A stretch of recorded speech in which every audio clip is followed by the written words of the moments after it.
Okay, well, today I'm driving my old 98 TJ Jeep that is, I've had it about 3 weeks, and it's pretty much been an exercise in chasing down crazy noises. So today, you're gonna hopefully be able to hear a strange whistling noise that it makes at around 30 miles an hour, and it doesn't seem to be related to the clutch or to the engine speed or anything like that. Kind of sounds like a wind whistle to me, but it sounds like it's coming from down low, but I really can't tell that well because I really can only hear out of one ear, so that makes it all the more challenging to do this kind of stuff. So anyway, hopefully you'll hear a whistle in a moment.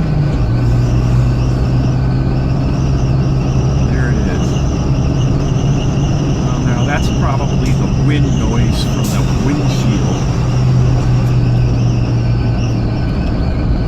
Maybe I'll have to put a mic down. It seems like it's coming from the passenger footwell or somewhere behind the firewall, maybe on the passenger side. It may be coming from the back. I don't know. But that's where it seems like it's coming from. I'm Scott, by the way. This is the Jeep Challenge. We're going to try to make this thing a little less like a Jeep and a little bit more like I don't know, something civilized.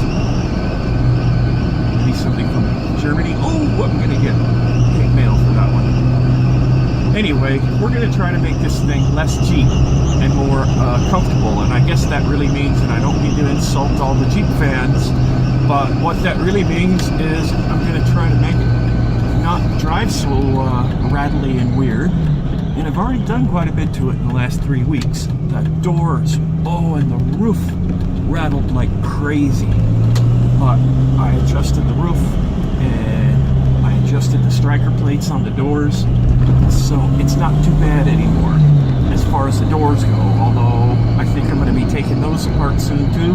Maybe we'll do that today because I really want to put a new door locks on this because some terrible cretin, horrible human being tried to break into this at some point and messed up the lock on the passenger door.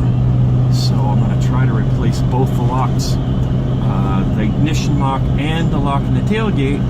And what I'd really like is to also add a solenoid to them where I can have electric door locks. When I walk away from my car, I can push a button and it locks all three just like a civilized car does.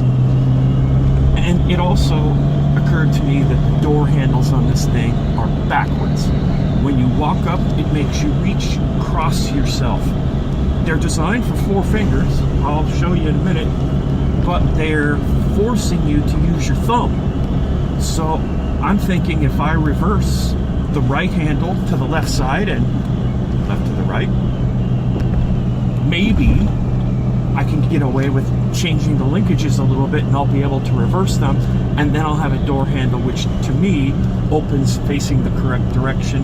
Yes, into the wind, yes, into the brush and all of that, but hey, I have a Ford Super Duty pickup truck and the handles face that way, and I've had it for 17 years and I've off-roaded it very, very hard, and I've never had anything affect the door handles at all, facing the direction they are, and they're comfortable to open that way. So we're going to try to do that on this thing, and maybe chase down some more wind noise from around the windshield, and then probably put it up for sale. So stick with us.